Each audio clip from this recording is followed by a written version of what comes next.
So I competed in my first fighting game tournament, and you should too. The tournament was Street Fighter 2 Hyper Fighting, and I had to drive 2.5 hours to get there, and we paid $5 to get in, and the winner got a wad of money. I saw him hand it to him. I don't know how much it was.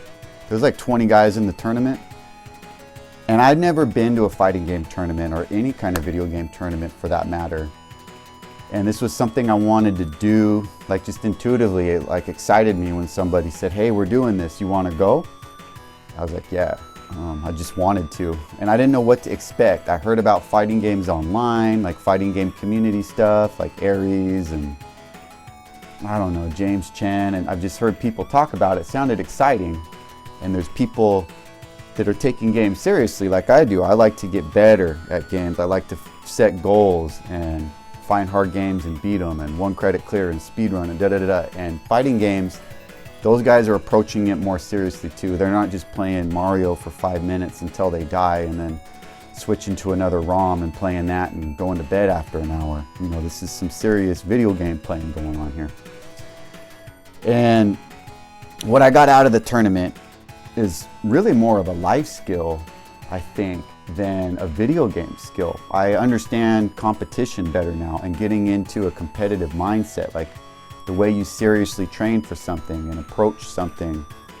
It felt like I was training for a boxing match or like a gymnastics Olympic event or something, which is funny because I used to play sports all growing up, like 6 years old through high school. I played competitive sports, baseball, wrestling, football, track and field. I pole vaulted. And I never really approached it too seriously. And now here I am at 39 years old, approaching some kind of competition seriously. So the process of competition, like I really enjoyed it, and I want to do it again. There's another competition next month I'm probably going to go to. I got bit by a bug. I want to share the virus with you guys. So let me just tell you the process. This happened naturally. I didn't like go out and write down how to do this or research it. This is just kind of what naturally occurred when I decided I'm gonna go to this thing and compete at the highest level I can. And point out here, I didn't set out to beat the tournament. I just wanted to go there and compete at my highest level. So what happened was like a week out, I started training online. I was playing guys better than me, setting out to lose. Like I know I'm playing guys better, these guys are gonna beat me, but I wanna be able to compete at that level in a respectful way to where I'm winning some matches, I'm winning a couple rounds. And I noticed doing that, then I went back to playing guys at my level, like during that week, and I was beating them. Because once you get ready and prepared to play at a higher level, it just naturally you're better at the lower levels. So I did that. I didn't drink too much the night before.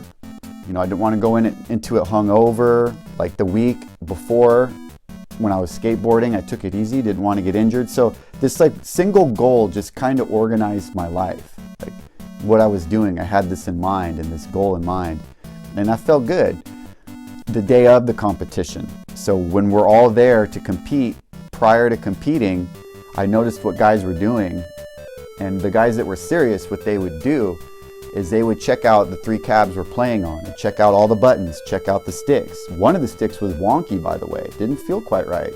So it's good to know that you're at a disadvantage on that stick. One of the cabinets had a mister in it instead of an arcade PCB like the other cabinets. And that one played faster, I noticed it. And I asked the guy that ran the thing, and he's like, yeah, dude, that plays faster. Hyper fighting on mister just ain't quite right. Which is surprising because I always tout Mister as being, you know, perfect, but it's not. Yeah, and that Mister cabinet, you were sitting down for that one instead of standing, and it had a square Sanwa gate instead of the American bat tops like the other 2 cabinets. All these little nuances mattered when you're going to compete, like when you're actually sitting down to play somebody. You want to be on the stick you're comfortable with the PCB or the mister that you've been practicing on. You know what I mean? You want to line all this up. Another thing I noticed is like the guy that was the best there, he wasn't like talking and making friends with anybody. Like he was polite, but he was serious and he didn't really want to make friends with you. And then when you played him, he didn't play his main. When we were all practicing prior to the competition, he played one of his alternates so that you wouldn't know his style. You couldn't like already adjust to his technique before you went to play him. You know, stuff like that mindset. And then like, here's the thing, like my first match, I'm playing this dude and he's like so casual about it. He's like, oh yeah, I've been playing for 20 years, man. And I'm like, hey, do you want to be first player or second player? And he's like, I don't care. Okay, I'll be first player then. And then I said, do you want to play on the Mister or do you want to play on the actual arcade PCB? And he's like, it doesn't matter. And I'm like, well, I'd rather play on the Mister because it has, for me it was because I'm used to the Sanwa square gates. And he kind of laughed at me like, oh, why do you care about all these details? And I got worried, like, dang, this guy's so good, he doesn't care about all this stuff. He's probably gonna beat my ass. Dudes, that guy got washed. I friggin' rolled that dude. And I think it was because he was so casual about it. Like, yeah, you're not paying attention to all these details. I'm over here caring if I win or lose. And then when I beat him, he was just kind of like, oh, whatever, I lost.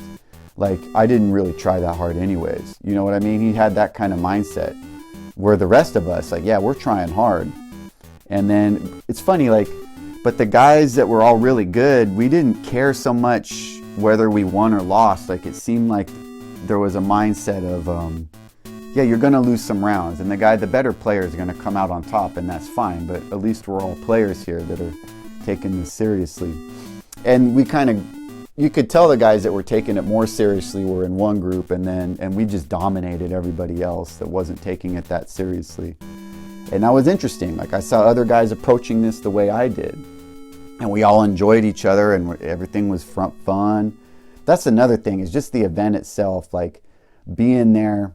I was gonna take pictures of it, but it just doesn't translate. Like, just imagine a bunch of sweaty dudes and a bunch of loud noises around arcade PCBs. Like, you've seen the videos on YouTube. That's what it was. But like having people behind you clapping and having a crowd and being right next to somebody. This one dude just talked endless shit. He was hilarious. Like, it was some manly badass shit. Like, it's way different than playing online in your room by yourself.